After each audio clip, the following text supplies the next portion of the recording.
Hi everyone, welcome back.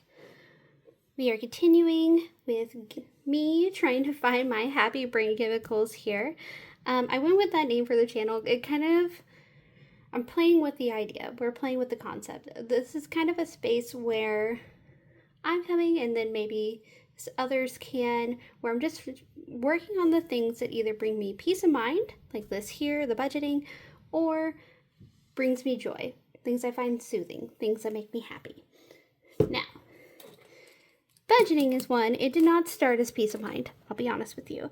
I was in pure survival mode when I started this mission because I was so sick of living paycheck to paycheck, and I had been there for such a long time, years, literal years, and I just like, I can't do it anymore. I don't want to do it anymore, and I had to really put in the work and educate myself. Sometimes had to find out some things the hard way and really just kind of work through it. So today, what I'm working on, you can see here, these were my memberships and subscriptions in 2024. And you can see Instacart on here somewhere, here it is. We really found that subscriptions kind of had gotten out of control on us, as you can see. And the one thing about a lot of pieces of our income is split, that sometimes you can't always see just how much it's stacking up. But my goodness, look at this, right? So we had a few that were upcoming, especially in January. I was about to get smacked in January and December, in between taxes, HOA, those fun end of year things. I was going to get hit with Walmart Plus, Disney Plus, and Amazon within just the end of December in January, within like a 5-month period. And that was a lot. It was a lot. And I was planning ahead to try to deal with that, but my husband and I really had this discussion of, do we need all of this? Do we really need it? Which I think is a good thing to do, not only with the end of the year, which is starting to happen for us, but anytime you have a subscription about to renew or time out, I think it's a good time to like reevaluate. Like, have I actually used this enough to validate how much I spent on it? So that is what I've done here. So you can see, and I have a prettier book now, but there was absolutely, for the record, there was nothing wrong with this method. It did its job just fine, as you can see. So if you don't have to have a fancy book, you can just have a scrap of paper. So I started with these up here, other than the gym, are typically more static, as you can see. HOA, I can't really do anything about that, right? Taxes, I try my best. I did work with our accountant to see if I can keep mine to where I didn't necessarily need money back, but I didn't want to owe money either. I didn't want to give the government a loan for free, basically. I just wanted to break even, but I'm giving myself $250 just in case, just for a little bit of wiggle room, and to make sure that I can cover the accountants themselves. I think we owed like $100 by the time it was done last year, so it's just kind of a cushion. So that's what I'm planning for. Who knows though? Life has changed a lot, so we'll see. This one's kind of an asterisk, but I'm leaving that one there for preparedness. Amex. This is my Amex Gold. I have already this year, let alone by this time last year, built up enough rewards to make this worth it. I know it seems high, but my goal is honestly to leave the rewards I currently have on there and hoping that it covers this. However, I'm still going to budget for it. Kind of the same with taxes. I'm still going to budget for it, and then if I don't wind up needing it, I'm just going to count it up as a wonderful surprise where that money could go, somewhere else as a happy bonus. Maybe I'll treat ourselves to like a real fancy dinner or something here. So that was my planning. Mint Mobile. This one we're definitely keeping. I really like doing the annual. It's the cheapest way to do it, and I like just paying my bill once. It was around $264. I pay it in July, and it's really just a one and done, and then I don't have to worry about a phone bill in with my other monthly bills. Mint, I know, isn't very much on a monthly basis, but as you can see, not very much can really start to add up. So we're leaving the Mint as the annual because I like it, and I can just plan ahead, probably starting in January, and really just working with how many paychecks I have up until that time and just breaking out into smaller chunks. The gym. Everything in yellow here we're getting rid of. So yes, the gym, that was coming up in November for me. And honestly, while I did like the gym, after discussing with my nurse practitioner a few other things, I was having a lot of medical issues this year, and I had a really hard time keeping up the schedule that made the $450 to be worth it.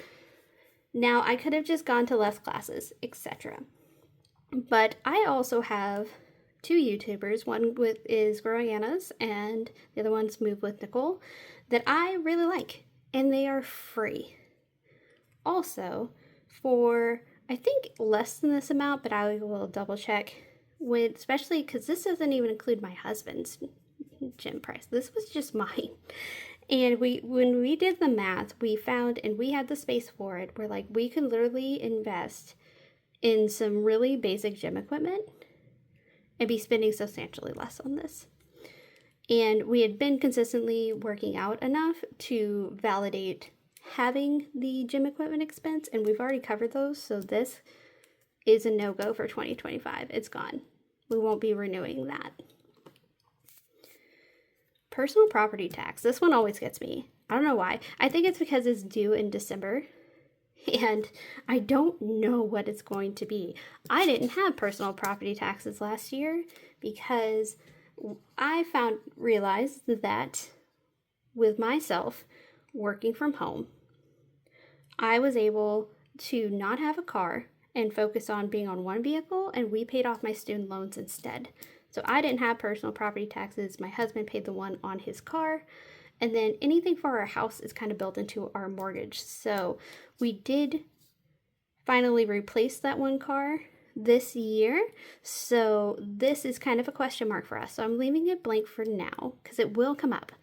I just don't know what it is right now, but I do have a checking account buffer and some extra sitting aside, kind of guesstimating how much this number is going to be.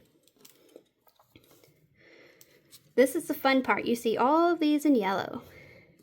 These are also going away, yes, including Amazon. So these top ones here, these I had set up to pay annually. It is cheaper. However, it's only cheaper if you're actually using them every month. And for several of these, we found that we actually weren't. So what we are going to implement instead of doing these, Amazon being a special case, we'll get to that in just a minute, is we are going to do what I'm calling like a subscription rotation, where especially with these watching streaming services, we're going to keep one on at a time. By the time it's done, there's going to be some overlap as these, because like I said, some of these were paid annually, so they have some time left, but we're going to keep one at a time, watch everything that we want to watch on it, clear it out. Then we will turn that off. We'll switch on a different one. So in our example, I left Crunchyroll because that just happens to be the show I'm working on now is on Crunchyroll. And so once I finish my show and I'm all cut up and I'm like, you know what, I have watched this one out, which takes a lot of effort on some of these Crunchyroll shows, but I digress. And then this will be turned off, and then one of the other ones will be turned on for a month or so. We watch what we want on it, and then, just continue to rotate that out. So that cut out a ton of these. Walmart Plus was really handy when I didn't have a vehicle. That is no longer the case. So this one's gone away. No longer on the docket. Peacock asked. Amazon's kind of a special case. So, first of all, you can have one Amazon account. for a household. You do not have to have two separate. So we are both currently paying $140 of annual, and it's really unnecessary. Again, especially for me, I don't use Amazon every month. Now, when I do really succumb to impulse spending, Amazon's my guy.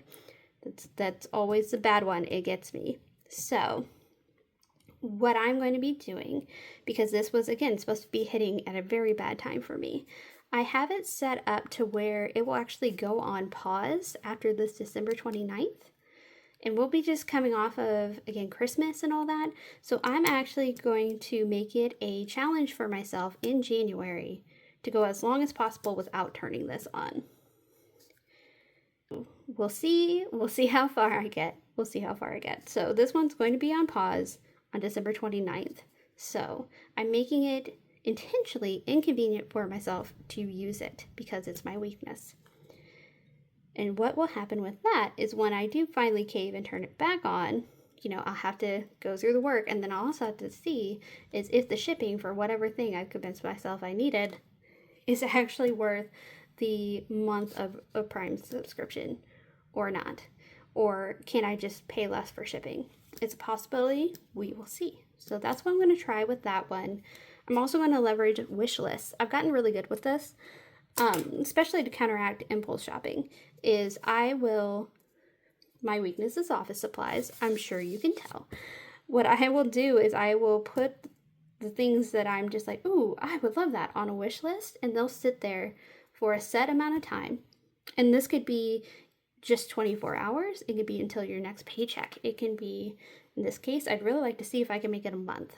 And then I revisit that list, see, is there anything on here I do actually want enough to go through that process on?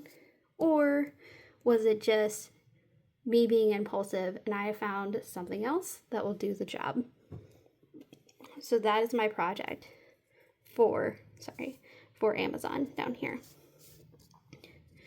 Google, I took off. This was another fitness thing I was paying for. This was a fitness app that I had been paying for, and much like the gym, she's gone.